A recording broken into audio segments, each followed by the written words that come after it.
Bentornati, buon martedì a tutti amici di Io Compro Siciliano e amici di Io Compro Siciliano Live. Eccoci arrivati ad un'altra puntata, seconda giornata della settimana. Vi dico già che domani saremo in pausa perché domani è una giornata di festa, quindi ci riposiamo e ci auguriamo ovviamente vi possiate riposare e rilassare anche voi.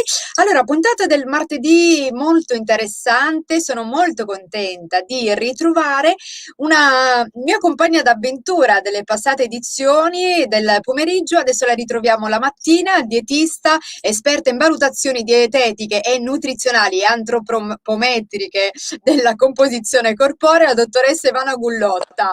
Un po' complicato. Buongiorno Ivana, bentornata. Buongiorno Cristina, grazie, grazie, è sempre un piacere stare qui insieme a voi, io compro siciliano insieme a te, sono veramente molto contenta di rivederti. È vero, la stessa cosa vale anche per me, anch'io sono molto contenta di ritrovarti. Allora, oggi parliamo di un argomento che sicuramente interesserà tantissimi perché si parla di celiachia, quindi andiamo ad affrontare questo viaggio che dura 20 minuti in cui ci spiegherai esattamente che cosa fare, quali sono gli alimenti che può mangiare chi ovviamente non può assumere glutine e via dicendo. Andiamo per gradi. Intanto andiamo a spiegare che cos'è la celiachia. Ok, ok Cristina.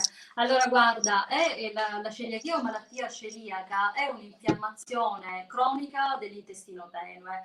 È una malattia che viene scatenata da un complesso proteico che si chiama glutine e il glutine è presente in alcuni cereali come ad esempio il frumento o grano, come il kamut, il farro, l'orzo, l'avena, la spelta, triticale, sono tutti dei cereali. È una malattia genetica, quindi questo che cosa vuol dire Cristina? Che se c'è un soggetto affetto da celiachia all'interno di un nucleo familiare, il resto della famiglia deve farsi comunque i test sierologici per capire se in effetti anche loro hanno la patologia. E il fatto che non ce l'abbiano nell'immediato non vuol dire che non debbano ripeterlo poi nel corso degli anni, perché la patologia si potrebbe scatenare all'improvviso per fattori esterni come un evento traumatico o situazioni diverse. Quindi ogni anno è necessario appunto che i componenti della stessa famiglia del soggetto affetto da celiachia debbano fare i test serologici, quindi il controllo.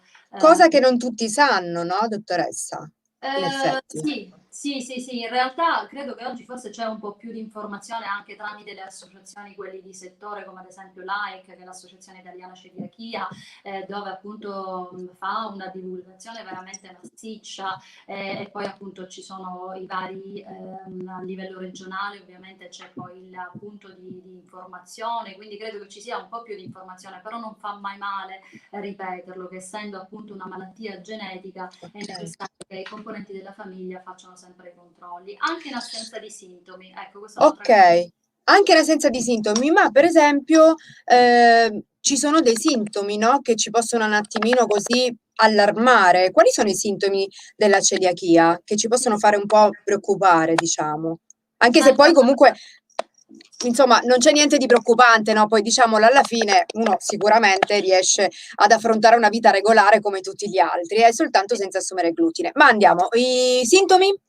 Allora, i sintomi, Cristina, sono rappresentati da un quadro clinico veramente molto variabile perché possono andare da una diarrea profusa con un dimagrimento importante a sintomi, come dire, extraintestinali, come ad esempio anemia, astenia, dermatiti, alopecia, aborti ricorrenti, infertilità, amenorrea, quindi come vedi abbracciano anche organi e apparati completamente diversi dalla via di innesco che è invece l'intestino, per cui è chiaro che essendoci una sintomatologia così varia, a volte è anche difficile fare la diagnosi della patologia, ma proprio per questo appunto è importante quando ci sono episodi del genere, soprattutto una diarrea profusa che provoca un dimagrimento veramente importante, è il caso appunto di allarmarsi un po' e chiedere innanzitutto al proprio medico di base, poi a uno specialista in maniera tale appunto da consigliare gli accertamenti poi del caso, quali chiaramente in prima battuta sicuramente sono i test sierologici per andare a vedere appunto se ci sono gli anticorpi del glutine all'interno M- dell'organismo ovviamente. Ma la celiachia, dottoressa, danneggia soltanto l'intestino? Allora, Cristina, no, in realtà come dicevo prima, hai visto che parlavo anche di sintomi Sì, come alopecia, dermatite, dermatite. amenorrea, quindi in realtà no, va a danneggiare anche, come dire, altri organi, quindi non è solo a livello intestinale, anche se la via d'accesso, la via di innesco si manifesta sempre a livello intestinale, quindi andando a creare questa forte irritazione a livello intestinale, comunque vengono coinvolti anche altri organi, come ad esempio la tiroide, la cute, la placenta, il fegato, fino ad arrivare poi a degli esiti veramente importanti e gravi, come ad esempio l'epilessia. Non di rado ci troviamo di fronte a pazienti che appunto vanno incontro all'epilessia con calcificazioni cerebrali e anche a pazienti con linfomi intestinali. Quindi il danno nel momento in cui si continua a ingerire glutine non sapendo di essere affetti da questa patologia sono dei danni veramente importanti che bisogna tempestivamente rimediare, a cui bisogna tempestivamente rimediare. Ma che differenza c'è, dottoressa, tra celiachia e intolleranza al glutine, per esempio, al grano, per esempio? Ok. Non è la stessa cosa, no? No, non sono la stessa cosa perché l'allergia al grano praticamente, come dire, ci sono dei meccanismi immunitari coinvolti completamente diversi, ma anche delle vie di innesco completamente diverse. Mentre la via di innesco della celiachia è sempre l'intestino, per quanto riguarda invece l'allergia al grano o al frumento, le vie di innesco non possono essere o l'apparato respiratorio o la cute, dove appunto poi notiamo le varie eruzioni cutanee e anche lo shock anafilattico, ma anche le mucose possono essere coinvolte nell'allergia al grano. E poi comunque vengono prese in considerazione nella patologia dell'allergia al grano delle molecole completamente diverse dal glutine, quindi sono in realtà due patologie diverse. Fermo restando che non di rado possiamo trovare un paziente affetto da celiachia con una sovrapposizione di allergia al grano, quindi ecco che a volte purtroppo, ahimè, perché non soltanto la celiachia ma anche appunto l'allergia al grano, quindi bisogna fare attenzione anche in ogni caso ovviamente la terapia è sempre la stessa, però a livello poi di complicazioni, a livello di sintomi ci sono delle sovrapposizioni dovute anche all'allergia del grano. Allora, diciamo che dalla celiachia però si può guarire, no? Perché comunque bisogna sicuramente, ci sono delle precauzioni, no, da prendere, mangiare i cibi giusti e tra poco ovviamente daremo delle indicazioni in tal senso. Quindi si guarisce, dottoressa, dalla celiachia? Assolutamente, sì, Cristina si guarisce, ma chiaramente la terapia, l'unica terapia che bisogna seguire è la totale esclusione di glutine nell'alimentazione del celiaco e in questo mi voglio soffermare un attimino, non ci sono situazioni di pazienti più o meno celiaci e non ci sono neanche livelli di gravità più o meno gravi, cioè se si è celiaci si è celiaci al 100% e quindi la terapia dietetica da seguire è la totale esclusione del glutine nella propria alimentazione. Da considerare che anche la contaminazione è importante, quindi il paziente celiaco deve fare attenzione che non ci sia, che non avvenga nella propria alimentazione le contaminazioni a distrazioni nel momento in cui si cucina.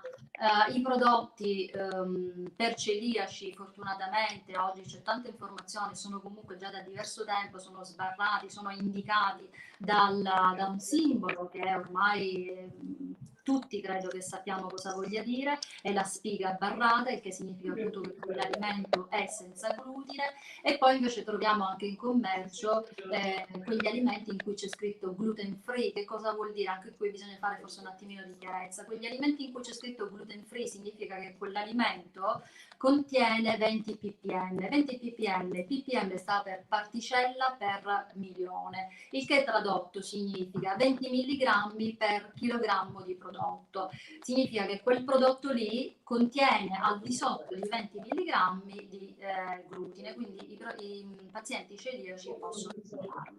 E quindi questa è una differenza importante da sottolineare. Ma, dottoressa, secondo lei, anche noi che per esempio non siamo, anche chi non è affetto da celiachia, chi non è celiaco, farebbe bene a mangiare senza glutine? No, perché allora la dieta senza glutine, Cristina, in realtà non è una moda, anche se diversi personaggi celebri, più o meno celebri, hanno intrapreso questo tipo di alimentazione. In realtà la dieta senza glutine non è una moda, la dieta senza glutine nasce specificatamente per pazienti affetti da celiachia. Poi il fatto che magari nella propria alimentazione, questo è quello che consiglio io sempre ai miei pazienti, l'ho sempre detto anche durante il nostro appuntamento di informazione, quello poi di variare gli alimenti è un'altra cosa, è giusto che nella Certo. gli alimenti ruotano tutti, quindi che ci siano ad esempio pasta e pane preparati con grani antichi siciliani perché sono ricchi in fibre, perché hanno un quantitativo inferiore rispetto alla semola, o che ci siano inseriti ad esempio tutta una qualità, come dire, dei risi diversi, come ad esempio il riso basmati, il riso jasmine, il riso rosso selvatico, il riso venere, ma questo perché in questo modo andiamo a trarre beneficio da tutti quanti i nutrienti, e poi perché la fibra sappiamo che è contenuta nella varietà dei grani antichi siciliani, sappiamo che ci aiuta sempre a regolarizzare bene il nostro intestino, a mantenerlo in salute, ad avere meno fame e ad abbassare al solito l'indice glicemico. Questo è un discorso che, se ti ricordi, io lo faccio Avevamo sempre. già affrontato. Ne avevamo già parlato, esattamente. Allora, tra poco torneremo a parlare di celiachia, quindi continueremo la nostra chiacchierata. Intanto ci fermiamo per 15 secondi di spot.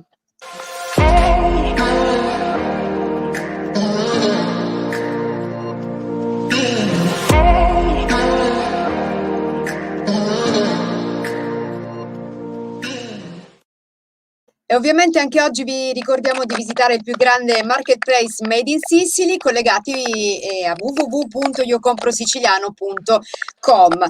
Dottoressa Ivana Gullotta, allora torniamo a parlare di celiachia e tra poco andremo a parlare di quelli che saranno proprio gli alimenti permessi e quelli vietati, ma la dieta senza glutine, per esempio, è una dieta che fa dimagrire, visto che ormai qualcuno fa dieta senza glutine per seguire la moda, come diceva lei prima, no? Ma fa dimagrire mangiare senza glutine? Assolutamente no. Mangiare senza glutine appunto fa bene a chi è affetto da celiachia, la malattia celiaca. Mangiare senza glutine non comporta nulla, non fa accadere come per magia un calo ponderale, cioè una diminuzione di peso corporeo. La diminuzione del peso corporeo, del calo ponderale, avviene sempre, solo ed esclusivamente quando si scelgono una qualità di alimenti e una quantità di alimenti adeguata al fabbisogno di ogni singolo individuo. Quindi siamo sempre lì, non fa dimagrire la dieta senza glutine, né tantomeno poi al contrario fa ingrassare, ma questo insomma lo possiamo vedere anche più avanti. Esatto. Che differenza c'è fra celiachia e gluten sensitivity? Ok, allora, Sensitivity. sensitivity. Sensitivity. È una parola tremenda. E infatti, lo sbaglio tutte le volte. Quindi, che differenza c'è? Allora, la gluten sensitivity o malattia celiaca rispetto alla celiachia ancora purtroppo è in fase di studio. Non si è capito bene, o comunque ci sono due frange di pensiero per definire tali sintomi, perché ancora sono dei sintomi, non è una patologia vera e propria, ma in realtà ci sono tantissime persone che soffrono appunto di disturbi intestinali ed extraintestinali nel momento in cui ingeriscono il glutine. E quindi cosa si è visto? Che in realtà nel momento in cui lo ingeriscono stanno male, quando lo eliminano dalla propria alimentazione stanno bene.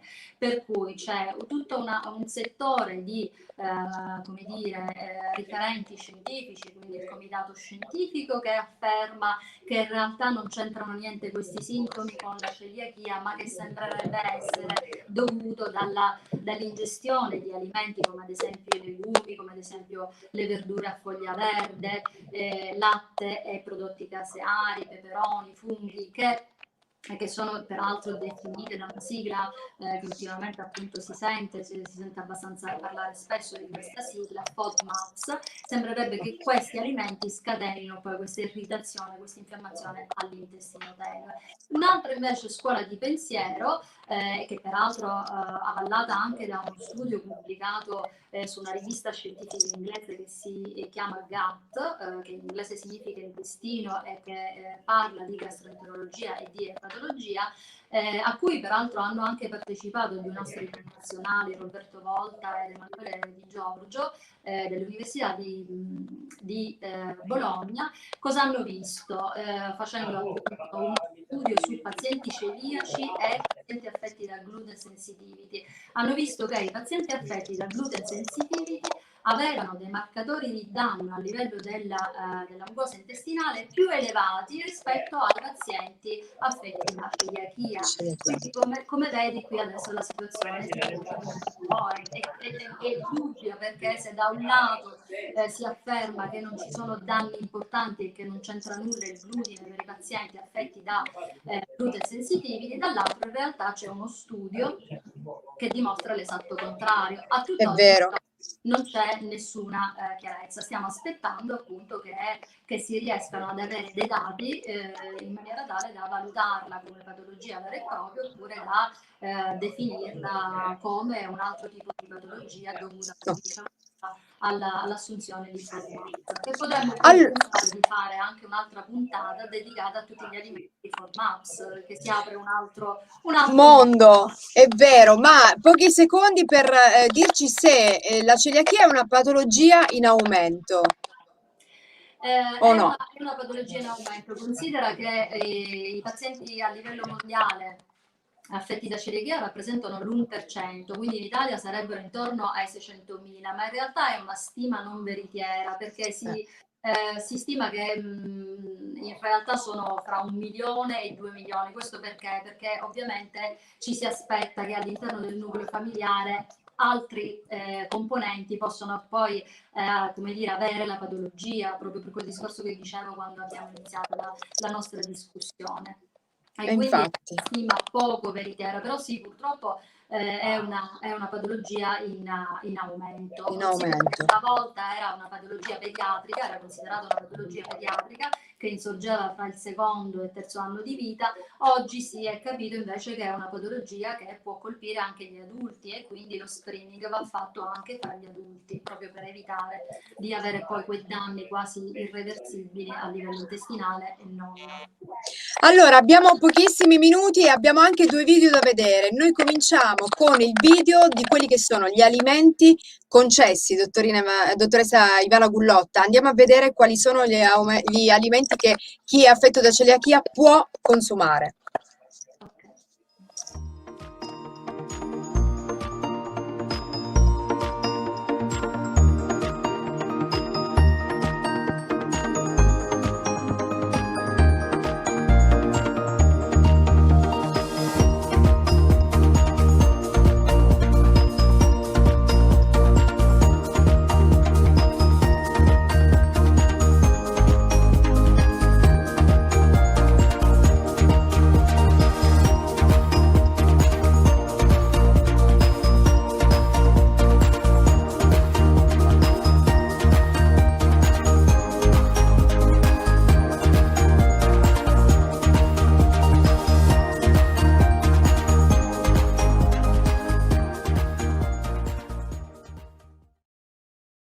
Allora, diciamo subito che io starei ore e ore a parlare con lei perché è sempre un piacere, ma il tempo è tiranno, quindi velocemente abbiamo visto il video, ma a voce quali sono gli elementi permessi, quelli che celiaco può consumare?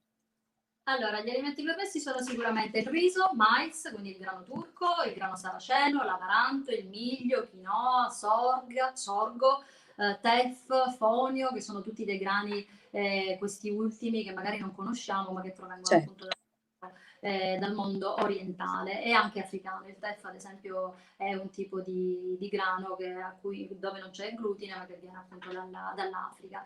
Quindi cereali che non ci appartengono, ma che potremmo anche utilizzarli quando siamo affetti da celiachia.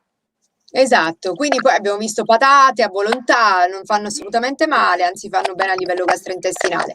Quelli vietati a questo punto. Video. Quelli vietati dunque sono il frumento, ovviamente, il farro, l'orzo, il kamut, la spelta, il triticale, il monococco, cocco e germe di grano, e poi tutto quello che proviene a questo punto dal mondo orientale, come ad esempio il bulgur, il couscous fatto da grano, ma anche sono cereali particolari che noi non abbiamo mai sentito, il fric, il greunger, il seitan e il tabulè. Il tabulè lo abbiamo sentito sicuramente spesso perché è un tipo di grano con cui appunto poi si condisce il cetriolo, il pomodoro che viene Sì. presentato appunto in Nord Africa, e il Greunkern, che è tedesco, è un altro tipo di grano, e il frick pure, sono sempre dei tipi di grano che vengono presentati sempre sotto forma di insalata. Ovviamente se li troviamo poi appunto in qualche ristorante in cui si mangia esotico, bisogna fare attenzione. Perfetto. E abbiamo anche un video, quindi vediamo anche quelli che sono i cibi non permessi.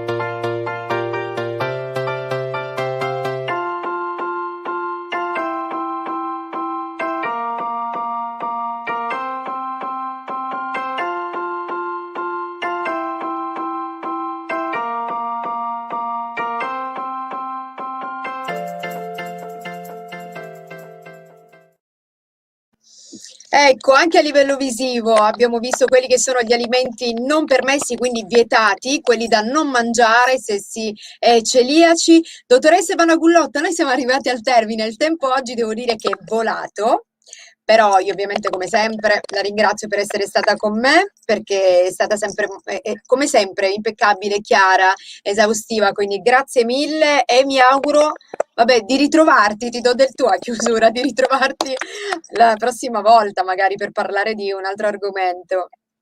Cristina, con tanto tanto piacere, assolutamente. Sì, io voglio il tu perché siamo mai compagni d'avventura, quindi Sì. assolutamente il tu, anche durante l'intervista. È un piacere, Cristina, quindi assolutamente ci ritroviamo con un altro appuntamento. Grazie, grazie per l'invito.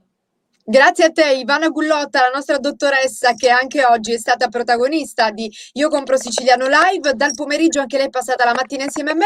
Io vi saluto a questo punto, saluto chi ha scritto i messaggi sulla nostra diretta. Scusate, ma oggi abbiamo avuto veramente minuti, proprio come si suol dire, il tempo era corto, corto, corto. Ci ritroviamo non domani, ma ci ritroveremo dopodomani per Io Compro Siciliano Live a mezzogiorno.